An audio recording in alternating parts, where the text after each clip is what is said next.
مالك يوم الدين إياك نعبد وإياك نستعين اهدنا الصراط المستقيم صراط الذين أنعمت عليهم غير المكتوب عليهم ولا الضالين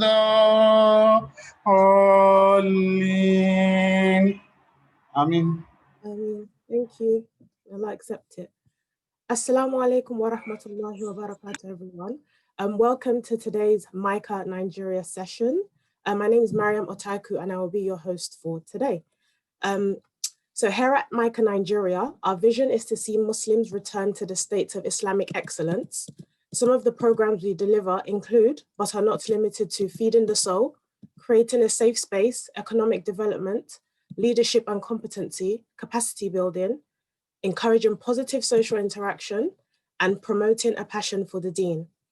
You can become a member of Micah Nigeria by completing a membership form, which we will share in the chat box.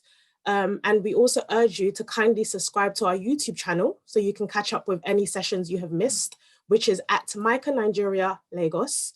And for more information, please feel free to ask us and we will respond in the chat box, inshallah. So just as a reminder, questions will be taken from the Q&A section, or you can put your question in the chat. So I encourage you to use these functionalities throughout the course of the lecture. As always, the program will not last for more than 90 minutes, which includes the actual talk or lecture itself and the question and answers session. So the theme of this month is humanity in action. And the whole point of this theme, the reason why we chose it, was that we wanted to encourage people to take on causes that will bring about societal change, especially with everything that's happening in the world. It's really time to be kind and to sort of extend a helping hand to your neighbors and people around you.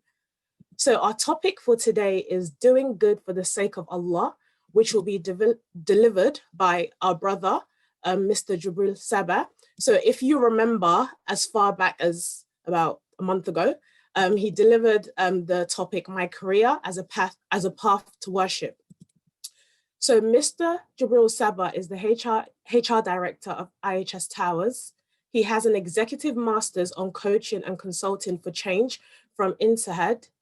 His specialities include coaching, change leadership, generalist HR practice, and leadership and organization development. Mr. Saba is an imam at the Workers' Mosque at Obalinde, and he's also a dear friend of Micah. And we welcome you, Mr. Saba. Feel free to start your talk. Thank you. Thank you very much. May Almighty Allah reward you. Assalamu alaikum wa rahmatullahi wa barakatuh.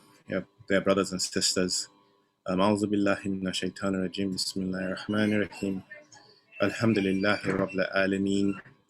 Wassalatu wassalamu ala al-ashraf al-anbiya'i wal mursaleen. Sayyidina wa Mawlana Muhammad. Wassalatu wassalamu alayhi wa ala alihi wa ashabihi wa ikhwanihi wa tabi'in ila yawmiddin. Allahumma ameen.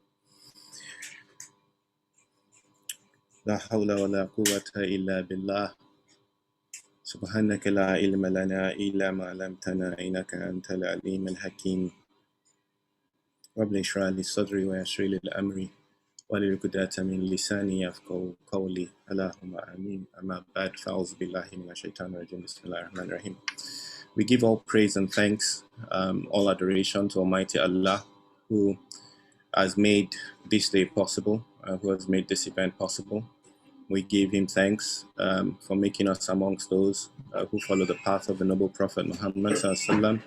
We ask him to continue to strengthen and keep firm our faith along this path, and to not try us with a trial greater than our faith. I thank the organizers of this session, my dear friends, brothers and sisters from Micah, for putting this together, and for granting me the honor to come today and share a few words with you. I ask that Almighty Allah puts His barakah in all that you do, and that he honors you with an honor greater than that which you have done to me. And to all the participants, both those who are present and those that will join us later, I ask that Almighty Allah grants you all that you ask of Him and grants you the sweetness of obedience to His laws. Allahumma ameen. So I've been given a topic today. But before I start, just to get you guys to be sure that I have you all here, can you just type a 555 in the chat box if you can hear me clearly? Just the numbers 555. Thank you very much. That was quick. Excellent. So everybody's wide awake. That's always good. Great stuff. Thank you. So the last time I was here with you, we tried to talk a bit about the collective work, what we call Amal Jama. But we really didn't have time. So a couple of you had made the request, and they'd reached out to me to say, hey, can we have a session that, tries to talk about this from the point of view of our actions and why we perform the actions that we perform. To what end do we perform these actions? I would want to start with something for us all to reflect on. Let me see if I can paste this in the chat box. It's a verse. It's a bit lengthy. I'll read it in a bit from Ibn al-Qayyim al-Jawziyah, radiallahu anhu. May Almighty Allah be pleased with him. I just want us all to spend a bit of time reflecting on this, because I think it encapsulates all that I might want to share with us here today. Okay, this doesn't seem to be working. So I'll just read it. Were you trying to share your screen? No. I just wanted to paste something in the chat box, but maybe it's a bit too much, or I don't know why it wouldn't go through. Okay. Can you split it up? I could try that. Yeah. Let's see.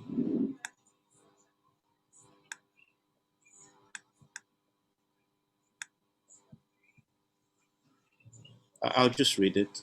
Okay. If that's okay.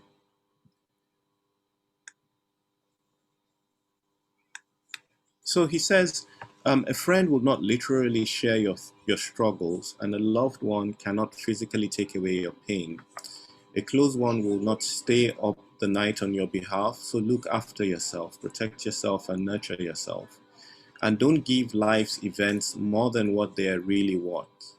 Be certain that when you break, no one will heal you except you. And when you are defeated, no one will give you victory except your determination. Your ability to stand up again and carry on is your responsibility. Don't look for your self-worth in the eyes of people. Look for your worth from within your conscious. If your conscious is at peace, then you will ascend high.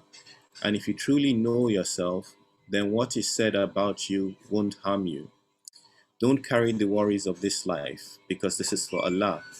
And don't carry the worries of sustenance, because it is from Allah.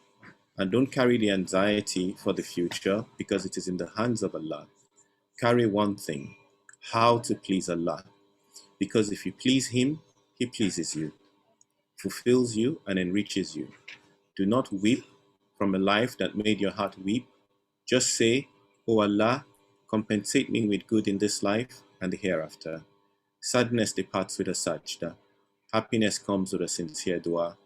Allah does not forget the good you do, nor does He forget the good you did to others and the pain you relieved them from. Nor will He forget the eye which was about to cry, but you made it laugh. Live your life with this principle. Be good, even if you don't receive good, not because of others' sake, but because Allah loves the good doers. And it's this last two sort of like sentences of this admonition from Ibn al-Qayyum anhu that I think are most appropriate for this session we're having. This, I'll just repeat it again. It says, sadness departs with a sajda, happiness comes with a sincere dua. Allah does not forget the good you do, nor does he forget the good you did to others, and the pain you relieved them from. Nor will he forget the eye which was about to cry, but you made it laugh. Live your life with this principle. The principle is, be good even if you don't receive good. Not because of others' sake, but because Allah loves the good doers.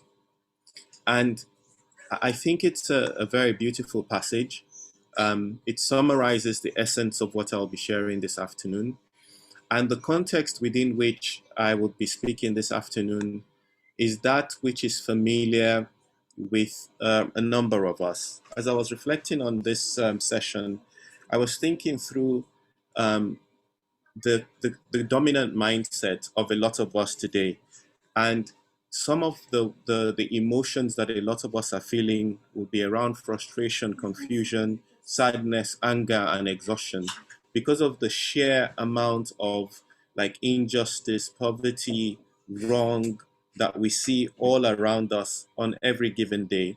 And I try to situate what I'm sharing around what somebody might take to their sheikh as their challenge. And this is what I would take to my sheikh, for instance. I have a lot of questions about my faith. I have questions around the conflicting views relating in relating with non-Muslims, the role of women in the deen, violence and intolerance, the conflicting views on political participation, the sad reality of the majority of the adherents of the faith, um, um, the inadequacy of some scholars to answer the questions, my deepest, darkest fears and questions, the oppression I see all around me and what action I might be able to take, the sheer inhumanity in our relations with each other.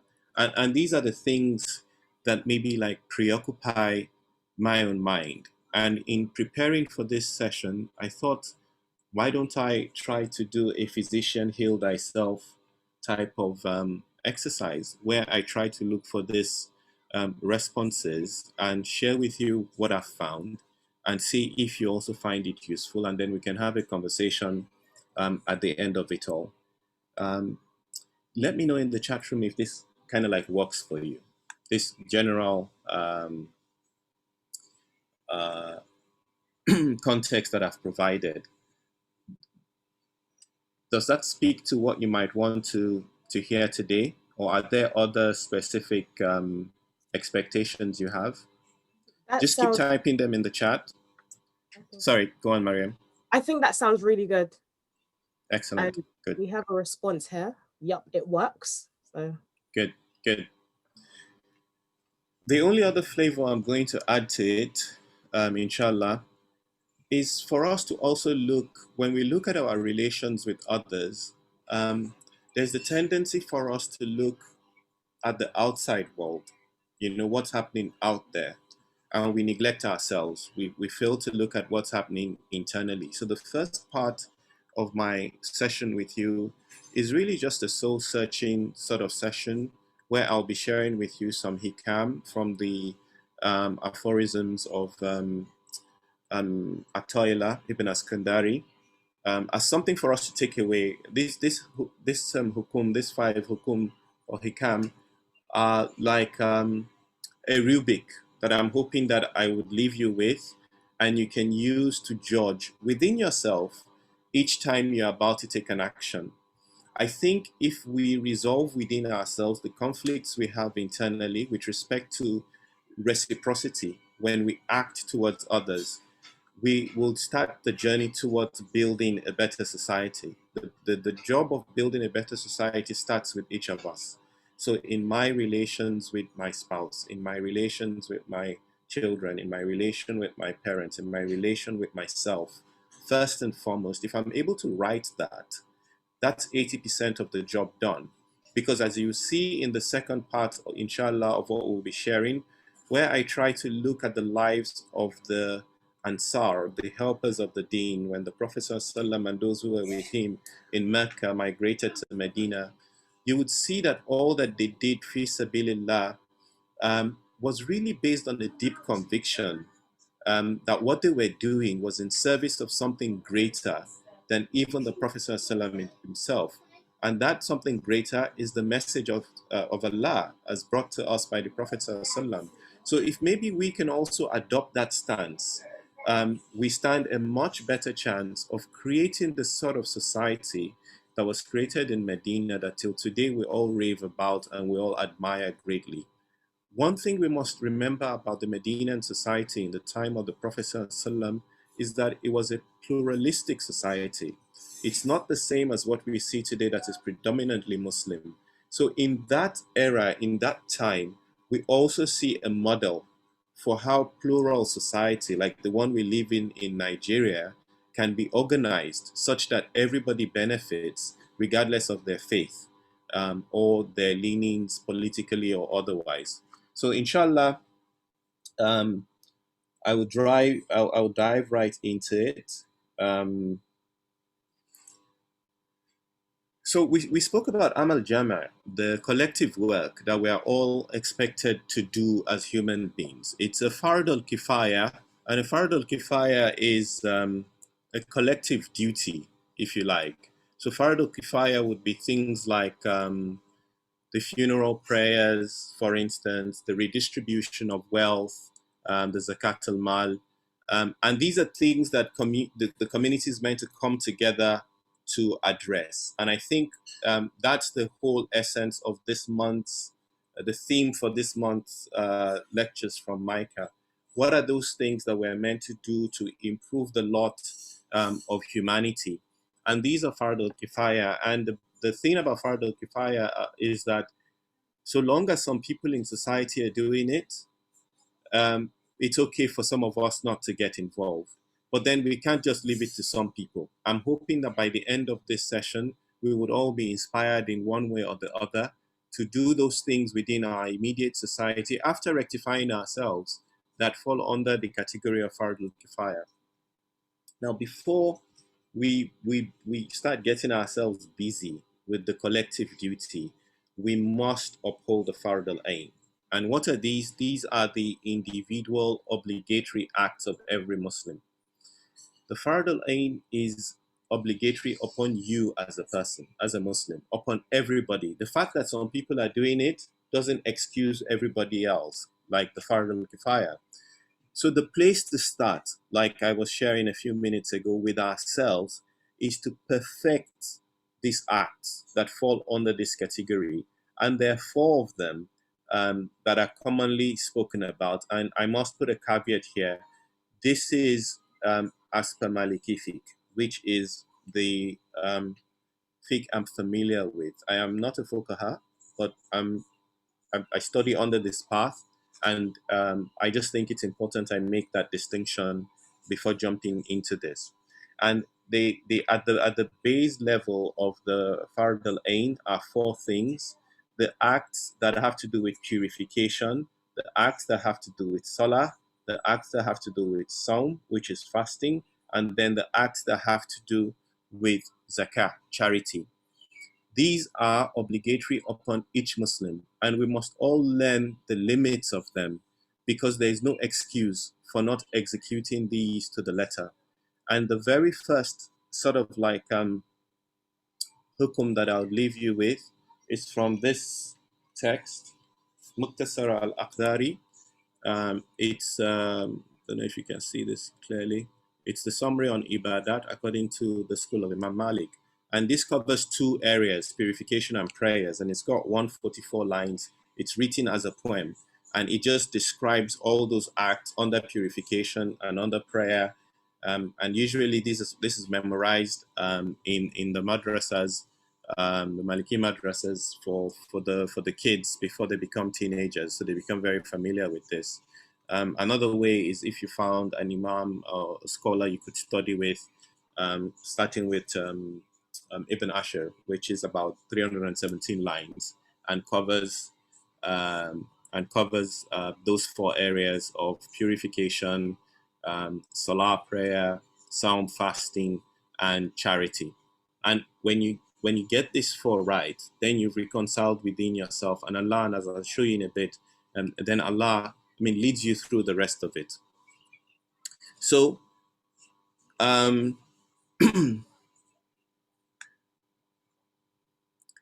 from this Muqtasar al-Akhdari, I found a line that says the following: وَأَنْ يُهِبَ اللَّهِ وَيَبْغِضَ اللَّهُ. A Muslim must love for Allah and hate for him. وَيَرْضَ اللَّهُ وَيَغْضَبَ اللَّهُ. And be pleased for him and angry for him.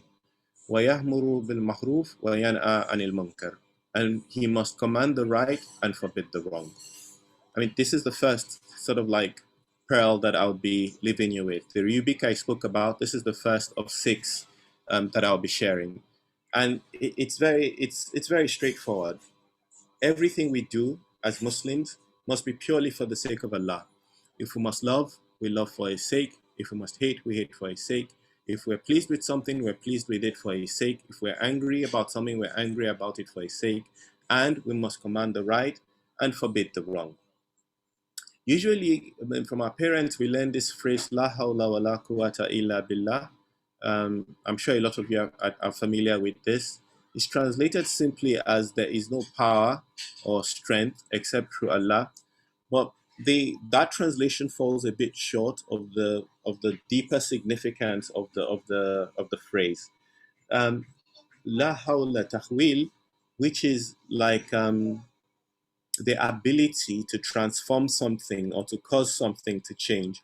When we recite this line of zikri and say la hawla wa la quwwata, la hawla, we are affirming that there is nothing that is able to cause something to change, that is able to change or transform the essence of something, wa la quwwata, and there is no quwwah, there is no might, there is no strength, that is able to bring about that change, illa billah, except Allah subhanahu wa ta'ala.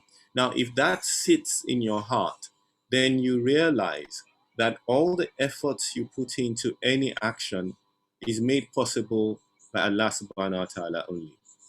And whether it is successful or not, in your own estimation, is for Allah. And we should try and free ourselves from tying ourselves to the outcome of our efforts, or looking to people to recognize us for our efforts or thank us for our efforts. A husband that is kind to his family, yes, while he is a role model for all of us in society, he does it simply to earn the pleasure of Allah. If he's doing it for any other reason other than earning the pleasure of Allah, then he's on the wrong path. The same with, reciprocally for the wife to the husband, same with your relationship with your children, same with your relationship with your parents, then the extended society. What you do is purely to earn the pleasure of Allah. If you can make that your intention and you stand on that path, then the rest of it becomes easy for you.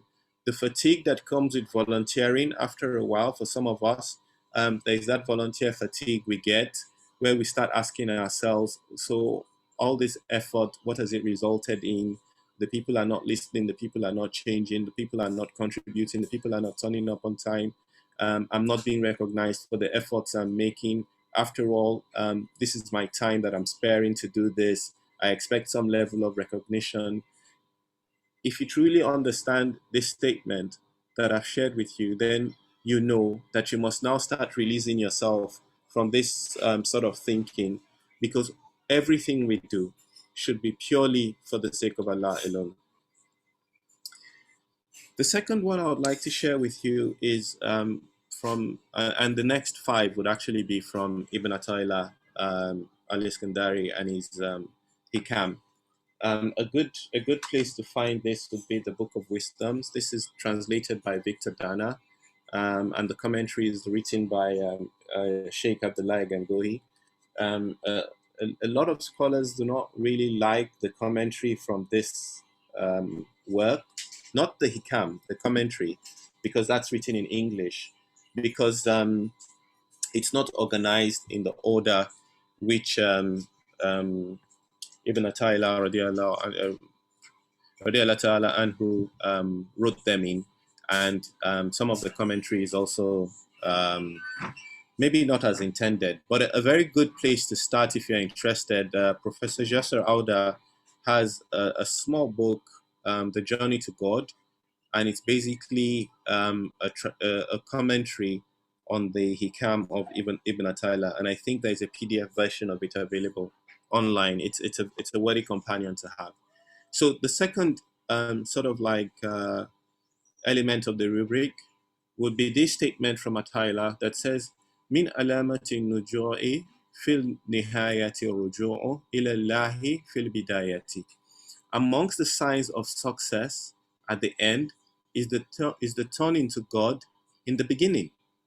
Min alamati nuju'i fil nihayati ruju'u ila Allahi fil bidayati.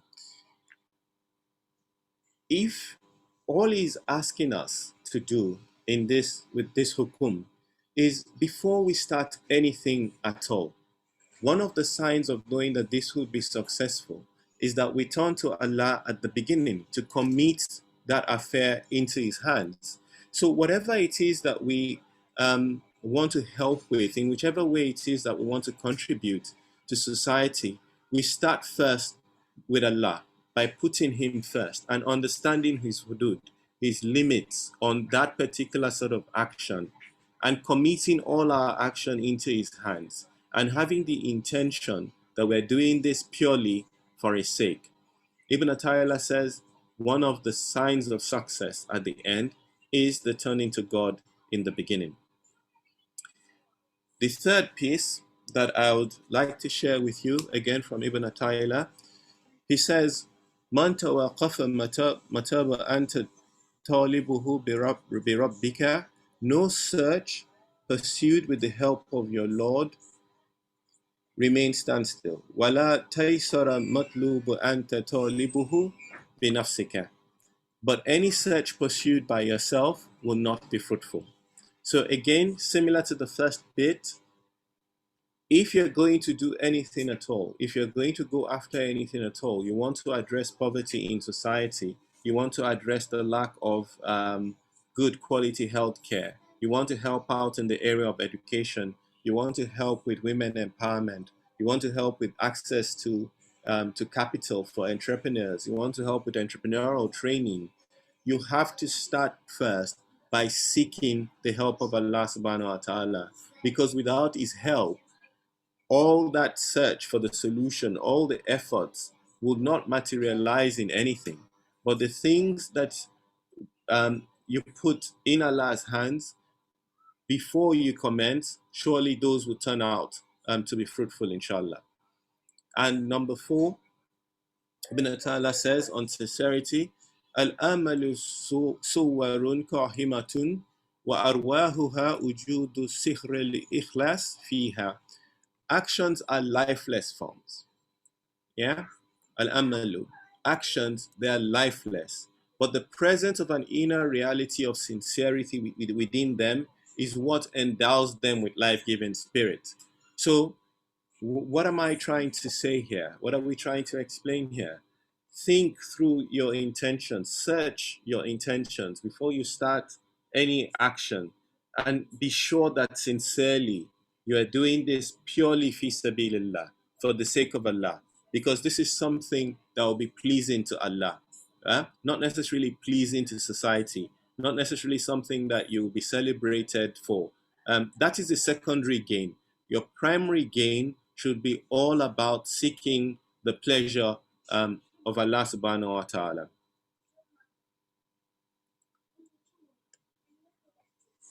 And the fifth sort of like hukum, again from Ibn Ata'illah al-Iskandari, he says, Ari nafsaka min al-tadbir.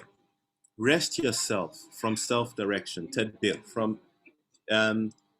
your tadbira is like a striving that you're doing under the power of your own will.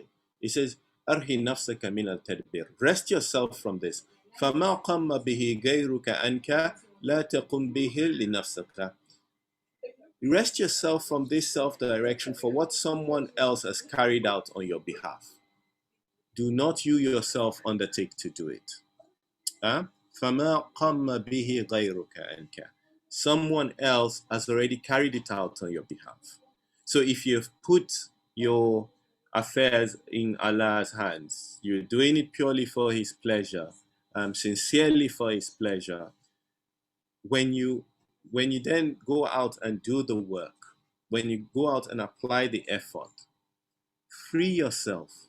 Do not worry yourself. Free yourself from being tied to the outcome that you desire, because this has already been carried by someone else. It's Allah that would bring it about in the way that is best. Whatever result that you see at the end, it is as Allah has willed. And if you rest in that, then surely you are amongst the successful. Because in His estimation, He sees the beginning and He sees the end. So do not exhaust yourself in your own effort trying to turn around something under your own will. If you've taken the first 5 steps that we shared, then do the action and leave the outcome to Allah subhanahu wa ta'ala. And then the final one, again from Ata'illah, he says, كيف تطلب الإهواد على الأمل هو متصادق به عليك أم كيف تطلب الجزاء على صدق هو مهده إليك. How can you seek recompense for a deed which He bestowed upon you out of charity? Or how can you seek recompense for a sincerity He gave you as a gift? All our actions are possible purely based on Allah's will. He has willed that it should be possible. He has willed that I'm able to be here to speak to you. He has willed that you will be present here to listen to me. And this He has given out of His charity, not because of some wisdom that I have or some self-direction that you have, but it's out of His own charity given. It's out of His rahmah. So why would you seek recompense for something that has been made possible for you purely out of Allah's rahmah? So for those who are looking to be recognized, for those who are looking to be thanked for the efforts that they make in society, within their families, towards their spouses, with their children, with their parents, this is like a rhetorical question for them, like a koan, something that you keep reflecting upon. كيف تطلب الإوادة على عمل هو المتصادق به عليك. How can you seek recompense for a deed He bestowed upon you out of charity? Or كيف, how, why, how تطلب الجزاء على الصدق هو المهديه إليك. How can you seek recompense for a sincerity that He gave you as a gift? Any action He has caused you to think about and work towards bringing about is something He has granted to you as a gift. So do not seek recompense from the person who would benefit from this action of yours, this good action of yours. Leave all recompense to the one who is capable of compensating everybody justly for their actions, and that is Allah subhanahu wa ta'ala. So these are the 6 sort of like elements of this rubric I was going to share with you. Think about it like the 6 faces of a die. The first one, when we perform action, we perform the action for Allah only. The second one, amongst the signs at the end, is the turning to God in the beginning. The third, seek Allah's help in all that you do, because any search that is pursued without the help of Allah remains at a standstill. But the ones that we pursue by ourselves also will not be fruitful. Only the ones that we pursue, putting Allah first, praying to Him and asking for His help, will indeed be fruitful. The third is on sincerity and searching your intentions. Why is it that you are performing this act? Be sure to purify your intentions, tahara, and ensure that all that you intend to do is to seek Allah's pleasure, is in obedience with His laws and His guidance. And then the fifth one is around releasing yourself from the outcome, letting go and letting God. Do not burden yourself with self-direction under your own will, because Allah has already carried out the action on your behalf. He has carried it out on your behalf in His own time. So لا تقوم به لنفسك. Do not therefore yourself try to undertake to do it. And then the last one, which we just shared, is on seeking recompense. Remember that all action that has been made possible for you is made possible purely as a rahmah, as a charity from Allah subhanahu wa ta'ala. So why would you then seek recompense for a deed that has been granted to you out of the charitable giving of Allah subhanahu wa ta'ala? Why would you seek recompense from a fellow man? Yes, decency dictates that when good is done to someone, they should say thank you or show some form of appreciation. But if they don't, that's no issue. It's not a problem. Leave it as it is. Yeah, because the one who made it possible for you to grant that action, to grant that request of the person, or to make this thing possible, did it for you free of charge without you paying anything for it. So those are the 6, inshallah, and I hope if you're able to use that as the lens through which you view all that you intend to do, inshallah, Allah will crown your efforts with glory and reward. Now, Allah subhanahu wa ta'ala says in Surah Al-Ankabut, the وَالَّذِينَ جَهَدُوا فِينَا, those of you who struggle, jahadu, fi'ina, in His way, in His Allah's way. This is chapter 69 of Surah Al-Ankabut. لَنَهْدِيَنَّ سُبُلَنَا, He, Allah subhanahu wa ta'ala, will guide you. If you're striving in the cause of Allah, He says He will guide you. وَإِنَّ اللَّهَ لَمَعَ مُحْسِنِينَ, and He is with the doers of good. The reason why I brought this reminder from Surah Al-Ankabut is largely because sometimes when we intend to do good and we've done all the 6 things that I shared with us earlier, we wonder sometimes, okay, why is there no ease in this task? Why is it not resulting in what we expect? We have an outreach program, we planned it perfectly, and still we're not getting sort of like the outcome we expect. It's only normal when you're doing a post-mortem to think this way.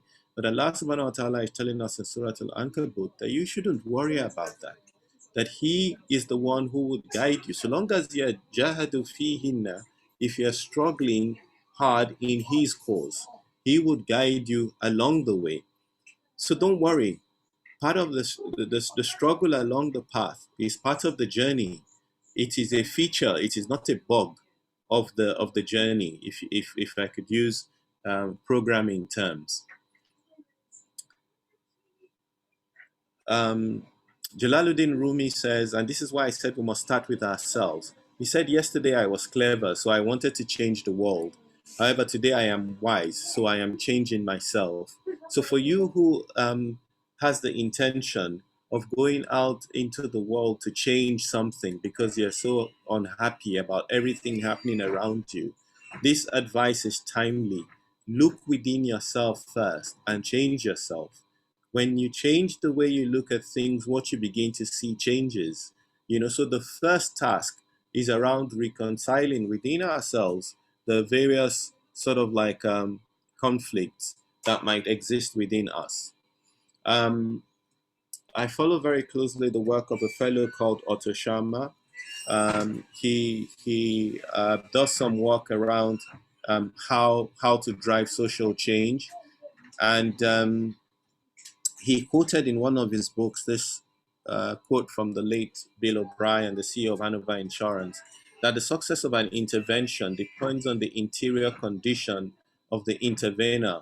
So if you want to see exactly how an action might be enacted in a larger system, look at the condition of the person who is proposing the change. Because if within them there is significant dissonance, it would emerge within the larger activity that they're trying to perform. So this is why it's important for us to start first with ourselves. And I will suggest strongly that the place to start with will be this whole thing about studying the Fard al-Ain. Edgar Schein says, we do not think and talk about what we see, we see what we're able to think and talk about. And I think about 3 Fridays ago, my dear brother, Sidi Ustad Jubril Alao, gave a virtual khutbah on the Tahara Collective platform. And I would encourage you all to go check it out, where during the height of the NSAS protests, and he shared this particular pearl of wisdom that I really like around the fact that you cannot address a systemic problem with tactical action. If you're going to address a systemic problem, you need to sit and understand the far-reaching implications of what you are able to see. Because beneath that, there are so many other layers that you might not be able to see. And if you start tackling what is evident to you, you might create a bigger problem.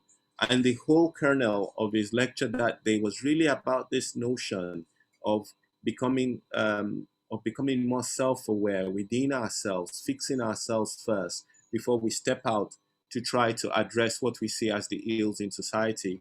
And when we step out to address what we see as the ills in society, we need to be sure that we're matching systemic solutions with systemic problems and not looking to apply a tactical solution to something that is more systemic in nature.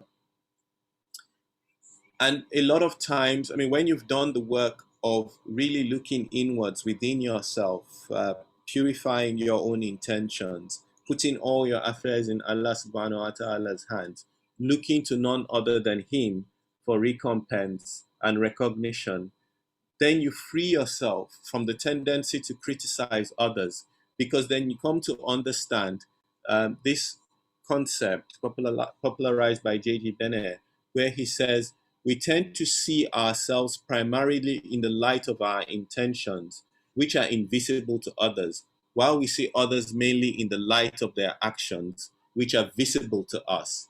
So we free ourselves from the need to unnecessarily criticize others, because what we see is really just the outward manifestation of intentions that they had. Sometimes people might have good intentions, and the outward manifestation may not be what they intended. So we must free ourselves from the judgment that comes from that.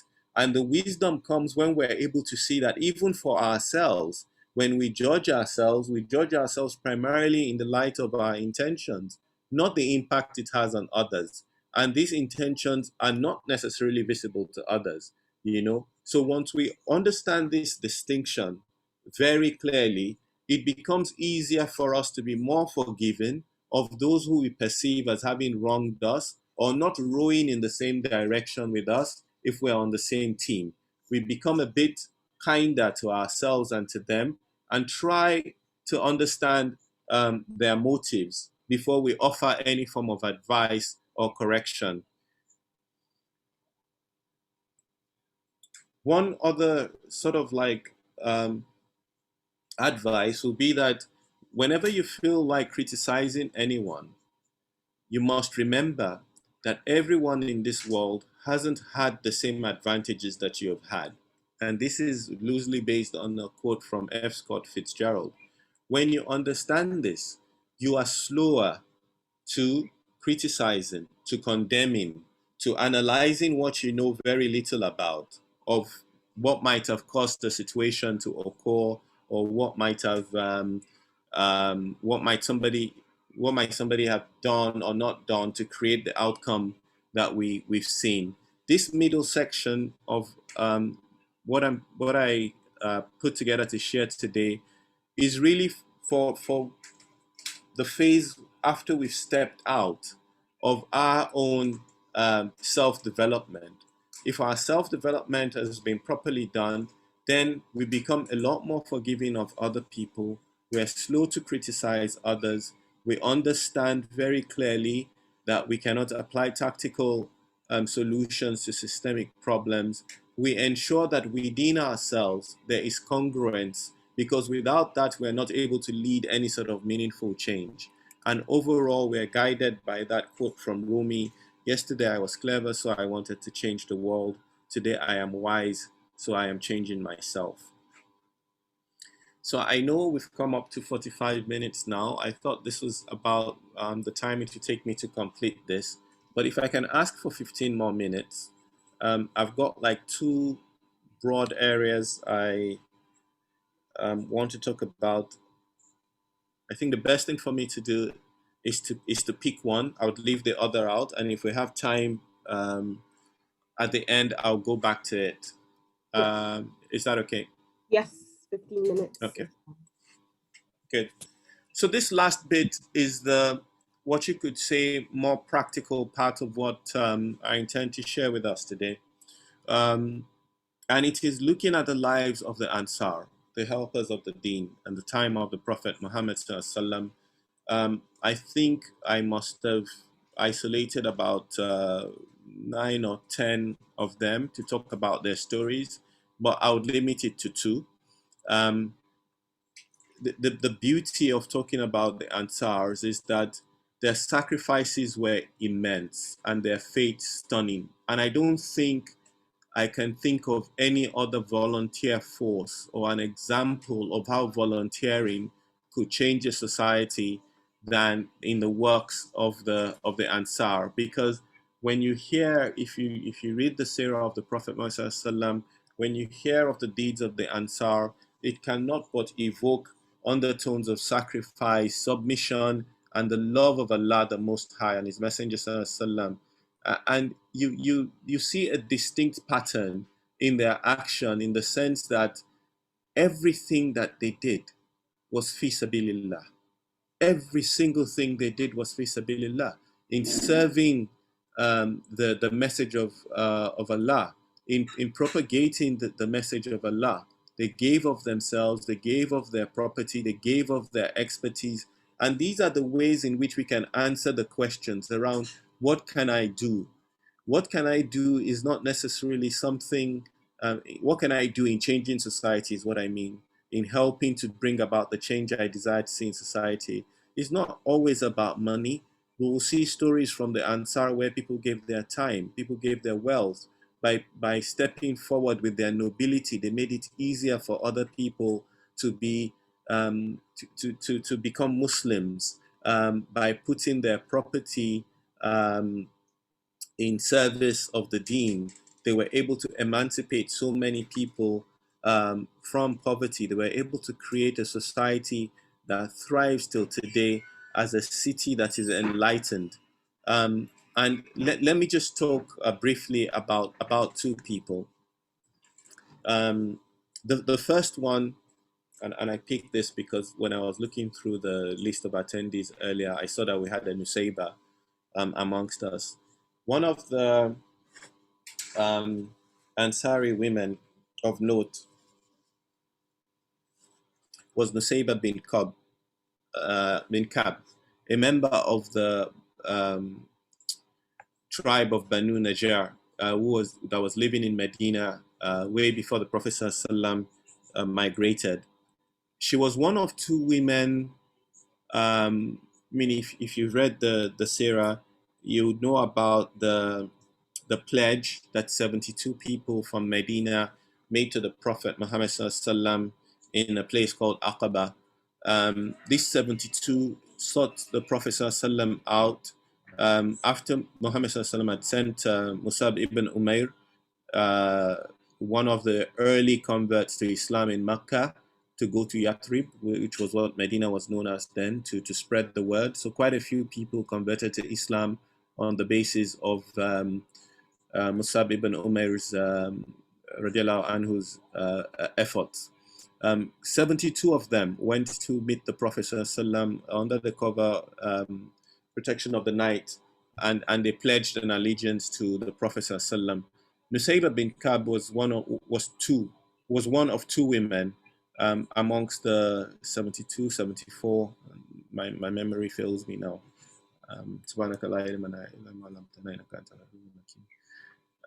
The second was the mother of Muhammad ibn Jabal, and we could also talk about her story as well, and talk about the story of Muad. I mean, these are exceptional individuals. Nusayba is one of, again, after this pledge of allegiance to the Prophet ﷺ in Aqaba, she returned to Medina and started propagating the message amongst the women folk. And she's one of the muhadithat, the female transmitters of hadith. There are 133 of them, generally accepted female transmitters of hadith, and she's one of two not related to the Prophet ﷺ. A lot of the muhadithat who gave a lot of, transmitted quite a few hadith, you would find that either like daughter, wife of the Prophet ﷺ, but she has the distinct honor of not being a member of the Prophet's family, but she's credited with transmitting about 119 hadith. The very, what you would find most remarkable about Nusayba's story is from the Battle of Uhud, because she's one of the female warriors of Islam. In the Battle of Uhud, she started out like getting water for the men and this sort of things. And if you're familiar with the story, you know the Prophet ﷺ gave instructions for archers on a particular hill not to move, and they did. And then the battle turned against the Muslims, and the Prophet himself ﷺ was in danger. Nusayba was one of those people who stood up. I mean, she was there really just to distribute water, but she picked up a sword and defended the Prophet ﷺ. And her sons died in this battle. And there was a gentleman who was, I don't know if I can describe him as a gentleman, who was charging at the Prophet ﷺ to kill him. And the Prophet told her that this is one of those who murdered your sons. And I mean, she basically killed that enemy. And I mean, the Prophet said many very kind things about her. And in the battle, she was one of those who was granted Jannah from this world, because at some point in the battle, she turned to the Prophet ﷺ and said, "Pray to Allah that we may accompany you in paradise." And he prayed immediately to make her and her sons companions in paradise. And once the Prophet ﷺ did that, she was like, "Well, at this point, I don't care what befalls me in this world," and plunged head on into battle. And she survived the Battle of Uhud with some really terrible injuries. Took her about a year to recover. But her jihad exploits were not limited to the Battle of Uhud. She was there at the Battle of Hunain. She was there when the Treaty of Hudaybiyah was signed, for instance. And I mean, you should spend some time reading the story of this amazing woman. She lived through the period of the rule of Abu Bakr as-Siddiq and Umar bin Khattab, and she was revered by the two, so much so that there was a time Umar received a piece of silk as a gift, and people like told him, okay, because men are not allowed to use silk, why don't you give it to your daughter or any of your daughters-in-law? And he rejected both suggestions and instead sent it to Nusayba, that she's the one most deserving of it. And then, there's some stories also about her giving some advice to Umar bin Khattab during his time. And then you would also find stories around like people like Khawla bin Salaba. She was the one, if you read through the story, Surah Al-Mujaddila, where the verses around zihar, the practice of the Jahiliyyah, where a husband could say to the wife that you are to me like the back of my mother, and that is a precursor to divorcing her. The verse abrogating that was revealed because of Khawla bin Salaba. It's a long story and we don't have the time, but the husband, somebody who was very bad tempered, one day said this to her, and then after that still wanted to have sexual relations with her, and she refused, and she left the house and went to the Prophet ﷺ to complain. And the Prophet ﷺ was trying to tell her to be patient and wait for Allah to decide for her. And she was still there beseeching him and going, no, I can't go back to him. I mean, he said this is not fair, this is oppressive, and things like that. And these verses in Surah Al-Mujadila were revealed, basically admonishing the men not to do that, and that this was not a good act, and that their wives could never be, they're not their mothers and could never be like their mothers.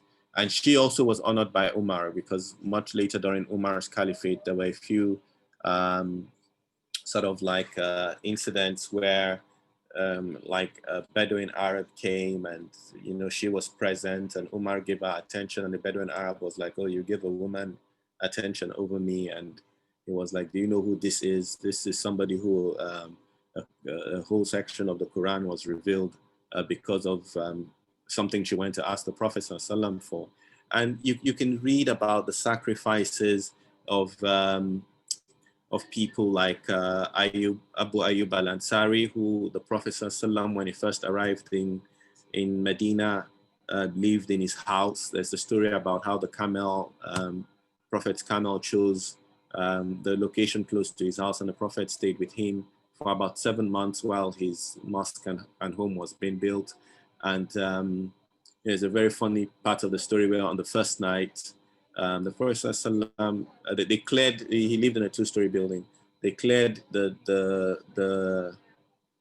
upper floor, the lower floor for the Prophet ﷺ to stay, and they stayed on the upper floor. And for that night, he couldn't sleep because he was worried that how could he be above the Prophet ﷺ, and at some point in the night, I think a pitcher of water dropped, and they were worried that the water would seep through and drop into the Prophet ﷺ's apartment. And the only cloth they had, which they used to cover their bed, himself and his wife, they picked it and used it to quickly mop the ground. And the next day he went to complain to the Prophet ﷺ that, look, I'm not comfortable living above you. And they came to some arrangement where they swapped that. Or the story of Salman Farsi. And this is an example of somebody who his expertise from his time. Salman al-Farsi was a Persian, started out as a Zoroastrian, a Magian, a worshipper of fire. In the Sirah, you'll hear the stories of how he one day, he was the son of a very rich chief. He heard some Christians worshiping, and he marveled at what they were saying at the gospel, and he went with the Christians, and his father turned on him. I wouldn't want to rush the story and lose the essence, but in long and short, he had to leave, was sold to slavery, was given to some, he served about four priests or bishops, Christian priests, went all the way to Syria, heard from one of them about a prophet that would come in the area of the Hijaz, and instantly he wanted to be there, he wanted to go there. And he met the Prophet while he was still a slave in someone's house. And then there are stories about how he got freed from slavery. But the kernel of what I want to share is how his expertise from his time in Persia, where when there's a siege, they dig a ditch around the city to prevent the army from overrunning the city, was something that was deployed to protect Medina at the time. And out of that Battle of Khandaq, the Battle of the Ditch, we also see the story of Sa'd ibn Mu'adh, one of the chiefs of Medina, Medinan Jewish tribes, who converted to Islam when he heard Musab ibn Umair's message. Initially, he was going to go and scatter everything when he heard that there was somebody who had come and was talking about them giving up their gods, their false gods. But when he listened to the message, he converted. And it is said that because of his nobility and the fact that as the chief of his people, one of the biggest tribes in Medina at the time, a lot of people took that as a sign for themselves to become Muslims as well. And the story I would end with now, because this is 5:59, and if we have time, I'll go over a few others. The story I would end with connected to Sa'd is there is a notion that people have that at the time of the Prophet ﷺ, there was a massacre of Jews, the Banu Qurayza. What is not mentioned is that for those who studied the Sirah, you remember the Banu Qurayza were the ones who claimed that they had no allegiance to the Prophet ﷺ to come in his defense, or at least not aid his enemies. And they were going to allow the Quraysh and the people from Mecca, the invading army and the Ghatafan tribe, to come into Medina, basically, and decimate the Muslim army. So they betrayed the Prophet ﷺ. One interesting thing about the Medinan society, which I encourage us all to study, is the Medinan Charter, which is said to be one of the oldest constitutions in the world. It was put together by the Prophet ﷺ when he migrated to Medina, and it is one of the seminal sort of like write-ups on how to organize a plural society. So these guys had indeed signed an allegiance, pledged an allegiance to at least not support the enemies of the Muslims, just as the Muslims will not support their enemies, and rise and support them if they called for help. And the Banu Qurayza had reneged on this. And after the battle of the ditch, the Prophet ﷺ was caught in two minds as to how to deal with them. He knew he had to deal with them. So he approached them and asked them for how they would want to be punished. And they said they would prefer to have somebody who was from them judge them, meaning a Jew like them. And Sa'd ibn Mu'adh was called upon. He had been injured, proved to be a fatal injury in that battle of the ditch. There's a very moving story of something that happened in the middle of the battle, but no time. So the Banu Qurayza requested that they would want to be punished under their own laws, and the Prophet ﷺ allowed them to pick their judge, and they picked Sa'd ibn Mu'adh radiallahu anhu, and he came and he judged against them according to Jewish law, and the punishment for betrayal was to kill all the men in that society. So that story is what you might find with some conspiracy theorists that will talk about the Prophet ﷺ committing genocide against Jews. Subhanallah, nothing like that. This was a punishment that they agreed to. They selected the judge. It was a judgment based on Jewish law, which was the law that they practiced, and not something that the Prophet ﷺ decided by himself and brought upon them. So I'll stop there. I'm really sorry we couldn't go through everything. I really hope it followed some kind of logical sequence, and may Almighty Allah grant us some benefit from what we've heard. Assalamu alaikum. Thank you very much for that insightful lecture. You've basically explained, not basically, but the essence of that is you've told us why it's important to do good as Muslims, and to remember to do it fi sabilillah, for his sake only. And I pray that when we do come to take on this challenge and actually do good, that Allah subhanahu wa ta'ala accepts it from us as an act of ibadah. And I pray that Allah increases you in beneficial knowledge. Thank you so much for sharing that with us. So we have what I would say as two requests. So one person has asked that you kindly share the reference for the principle you shared with us initially, about doing good, not because of other people, but because Allah loves good doers. So they want the reference for that. And the second request was, you shared a book with us. There was a recommended book. It'd be great if you could maybe type out the name of the book and who it's written by, or just show us the image one more time. And then we'll go to the two questions. Yeah. Okay, just give me 10 seconds. So I see the question from Anifa Shogbamu. Yes. I'm just going to pick something from my bookshelf. Okay. Just for a minute.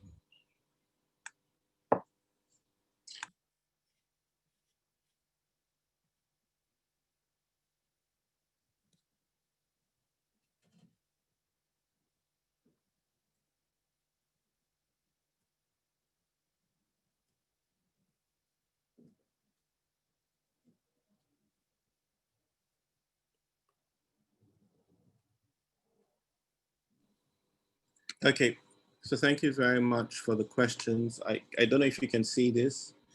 Al-Fawaid, a collection of wise sayings from Imam Ibn al-Qayyim. So the very first one I asked us all to reflect on, you will find it in Al-Fawaid. Unfortunately, the copy I have, as you will see, is not very well organized, so I can tell you what chapter to go to, but it's in there. It's under the chapter of the sweetness of trust in Allah. Then the first hukum that I shared about loving for the sake of Allah, hating for His sake, and commanding good, forbidding evil is from the Muqtasar al-Aqdari. It's actually in the very first, I think in the 7th line. Like I said, there are 144 lines. In the 8 lines, there are 144 lines, usually quite easy to memorize. So in the 8th line of the Muqtasar, you would find the matan on a Muslim must love for Allah and hate for Him and be pleased for Him and angry for Him, and he must command the right and forbid evil. The last thing I shared from, and where I picked 5 elements of the rubric I left you with, is from the Book of Wisdoms, the Hikam of Ata'illah al-Iskandari. And this particular copy is from White Thread Press. It's the translation by Victor Dana. You'll find the Arabic text side by side with the translation by Victor Dana. And there's commentary in it from Sheikh Abdullahi Gangohi. And I mentioned how some scholars don't like the commentary, but you could look at the, there's a summary called A Journey to God, A Journey to Allah by Professor Jasser Auda, where he basically writes some commentary on the Hikam of Ata'illah al-Iskandari. So I hope that helps. Thank you very much for addressing that. I've tried to make notes of the titles and the names. So I'll post that in a bit. I'm just editing my notes. So let's take the questions then. So the first one we got was, so it's more of a statement, but inadequacy of Muslim husbands in maintaining their wives, families, and practicing kindness. So perhaps this person wants you to speak maybe on that, and maybe what advice you would give, I assume, those who are the receiving end of this inadequacy on how to deal with it, maybe. It's not a question, but maybe if you could comment on it. Thank you. So again, I'll go back to some of the work that we need to do as Muslims on ourselves to learn the hudud of Allah subhanahu wa ta'ala, with respect to the various roles we play in life, starting with the 4 that I mentioned, which are more popular, which are the 4 basic ones of purification, salah, fasting, and charity.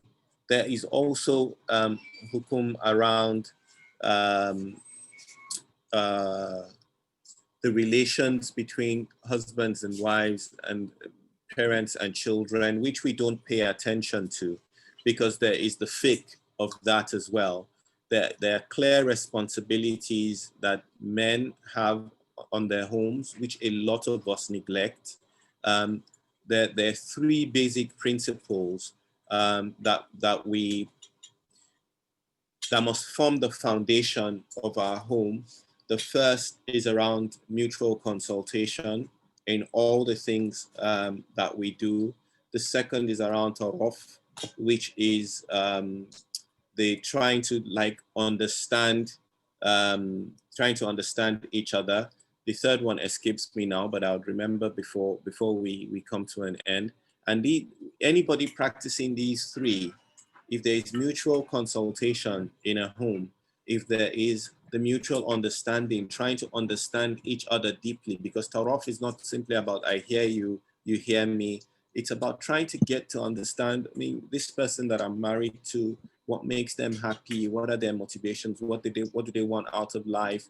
And these are the basics that must be there in like the premarital counseling, which we must do with couples before they get married, and help them understand their roles. Allah subhanahu wa ta'ala says in Surah Al-Rum, chapter 30 of the Holy Quran, I think verse 26, 27, I'm not sure. It says He created for us partners from amongst ourselves. I mean, ayatihi, amongst the signs, and halakalakum nafsan azwaj, and He created from amongst yourself, zawaj, a partner, for no other reason, litaskunu ilayya, that you may find sakina in yourselves. That's the first sort of like test that you must pass. Litaskunu ilayya. In Arabic, when you say sakanu, sukun, it's like a residence. You could say a residence is sakanu. So a residence is a place of rest. A residence is a place you come to and you relax. It's your home. You feel protected. You don't feel exposed. And this is the quality that Allah is saying, that amongst His signs in creating partners for you from amongst yourselves, not from any other species of creation, but from amongst yourselves, is that you find sakina. And if there is no tranquility, then there is a problem. And that problem can only be resolved by the two of you. وَجَعَلَ بَيْنَكُمْ مَوَادَةً وَرَحْمَةً. And He, Allah, would then send down mawada, love, wa rahma, mercy. Because marriage is a quest for love and mercy. And when we marry our partners in this quest for love and mercy, something we search for and we pray that Allah grants to us. Our own job is to pursue sakina in our homes. When there is strife, we must race towards finding reconciliation. And only when we have that does Allah then rain down His love and mercy, and for no other reason but because we are both partners in the journey towards Jannah, towards earning His Ridwan, towards earning His ultimate pleasure. So I'll pause there for a bit. I hope that's helpful. I think structurally there's something wrong with how we contract the marriages, and I mean people also understanding what their responsibilities are under Islamic law in a union, and instead using societal sort of like values to live out their lives as a couple. But this is not a marital counseling class. So. Jazakallah khair. Thank you. I hope that answers your question. I really do hope so. Thank you very much for your efforts on that. There's another one that says here, how do we improve our immediate society? So, like I said at the beginning, the first step is ourselves. So you need to ask yourself, what are you contributing? Because everything you see in any system that you're a part of, there is something you're contributing either through your own actions or inactions. And the first thing to ask yourself is, as a person, what am I contributing to this outcome? So the first work you're meant to do is in your own self-management. Are you an example of what you want to see in society? For every time the answer is no, the first place to start with is yourself, not outside. And that's what we tried to share at the beginning, that once we're able to role model what we want to see in the larger society, and in the role modeling, we're taking our examples from following Allah's dictates, obeying Allah's laws, following the example of the Prophet ﷺ and the worthy predecessors. The action that then needs to be taken in society becomes self-evident. In fact, you might find that you no longer worry too much about that, because in your own little way, you are influencing through your actions, your everyday actions, not necessarily some things that you do from time to time. But of course, yes, there are the other ways in which we must contribute using our expertise to help others who might not be experts in a particular area. So if I have skills in writing grant proposals, for instance, I don't need a grant, but I know that within my community there are people that could do benefit from such grants. I could help by helping them to write those grants. I'm a doctor, I'm volunteering my time to help the less privileged. Yes, there's all of that. But before that, there's the work that we need to do on ourselves. And I would always encourage that that's where we start. A lot of us have a lot to do in that regards before we start looking externally to the larger society. Just as a, I don't know, an introduction to our topic next week, actually, I think the sister who asked this question, it'd be good for you and everyone else to join. We'll be joined by Sister Ajarat Bada, who will come and share her experiences about understanding the process that we can all sort of engage in to change society. So I think, Brother Saba, you've spoken to us about the sort of why is it important? So next week, we'll be introduced to the how can we actually achieve societal change in our community. So we urge you all to join us next week, inshallah. Inshallah. Because of time and the point you made about Maghrib being quite early or coming in sooner, I think we'll try and wrap up. Except you have any points that you want to sort of share with us that you couldn't cover during your initial talk. So I'll just want to talk about one thing. Thank you very much, Sister Miriam. May Almighty Allah reward you.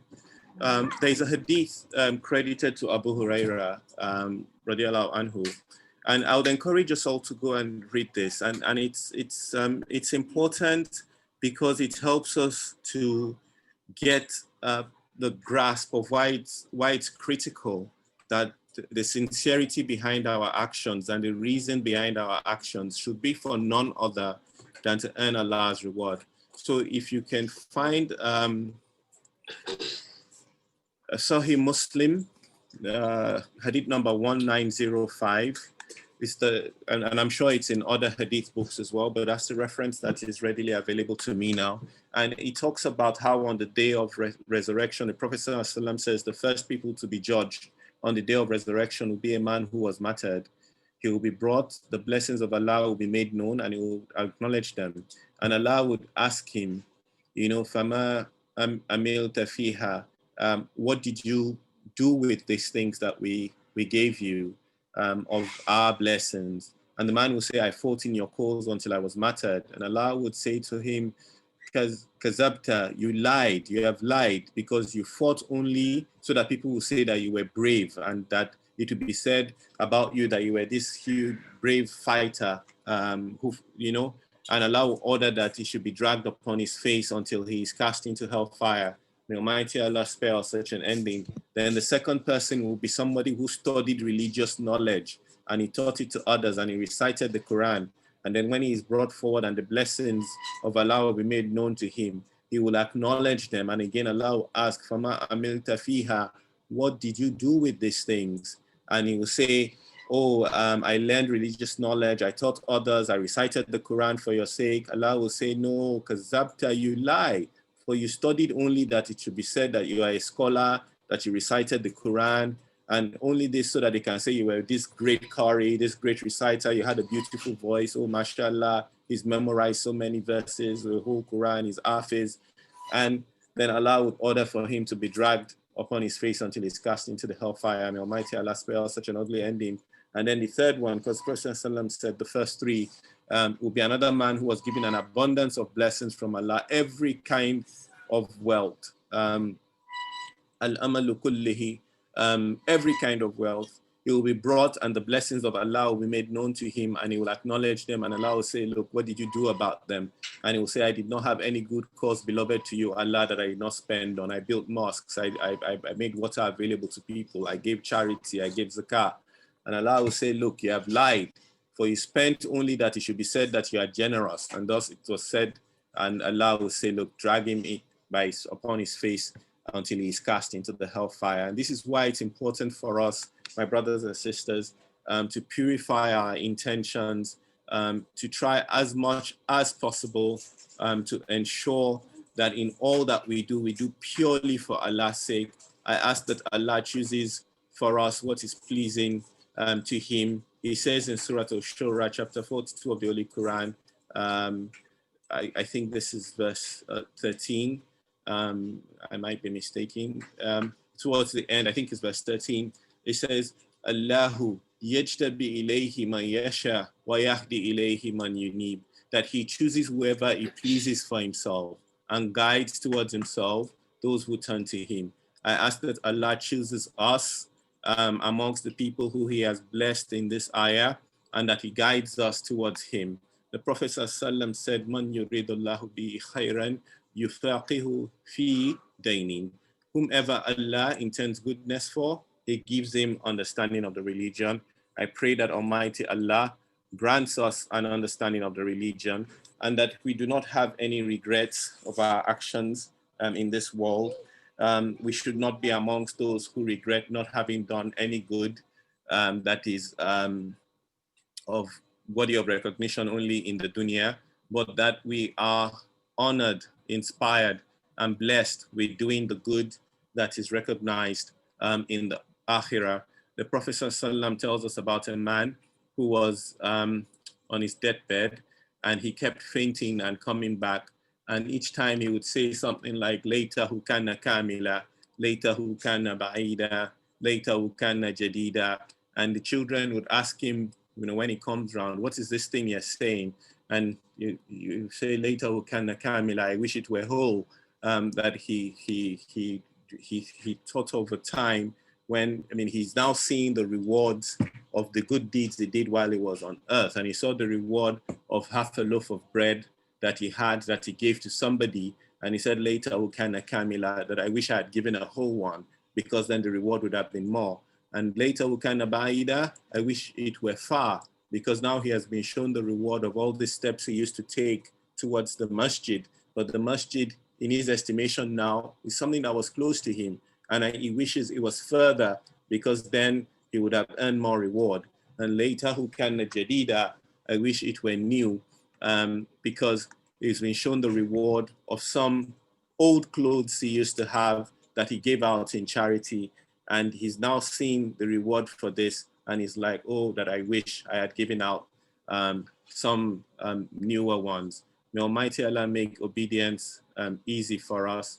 May Almighty Allah make us amongst the people worthy of his pleasure.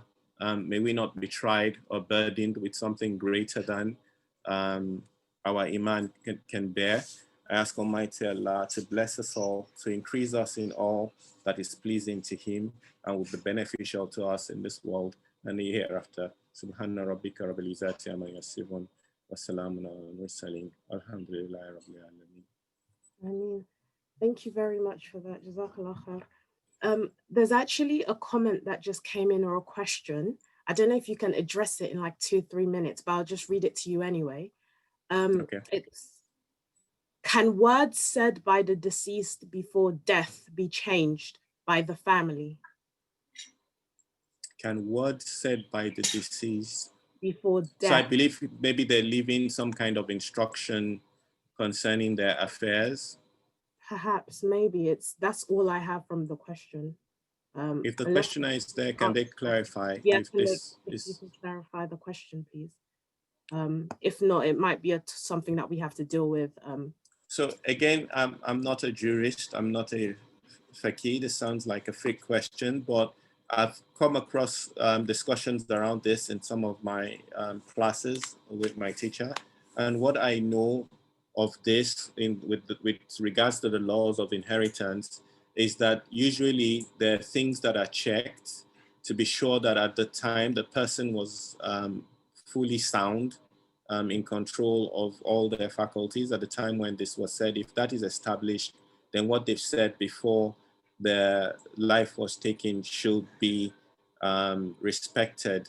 A story that is usually linked to this is the gentleman that couldn't recite the Kalima Shahada before he died. even though they were telling him to say it. And the Prophet was called, and he went there and he saw him and asked for his mother to come, because this was an issue between himself and his mother. And they had asked the mother to forgive him so that he could recite the kalima. And the mother was reluctant. And then the Prophet ﷺ asked for fire to be brought and to put the gentleman's hand in the fire. And the woman said, no, I cannot burn my child. And they're like, no, you might as well start burning him from this wall, because if he doesn't recite the kalima, then he will be of the people of hellfire. And then the mother forgave him, and the man was able to recite the kalima. And the Prophet ﷺ smiled and was he said something to the effect that he's pleased that this person was able to make Jannah on account of his intervention. So that person's final words were taken into consideration as something that spared him from the fire. Thank you very much for sharing that insight with us again and having a go at the question. There's a comment here. You have spoken so well and eloquently, but I think it's about time brothers have discussion groups where knowledgeable people teach them how to practice Islam better, how to be more considerate of others, especially their family members, how to show compassion. I don't know, could you give any recommendations? Because with COVID, what I found is that there are a lot of people that have like virtual meetups, people creating groups. Is there any group you could refer this brother to where these sorts of discussions are had? Sadly, no.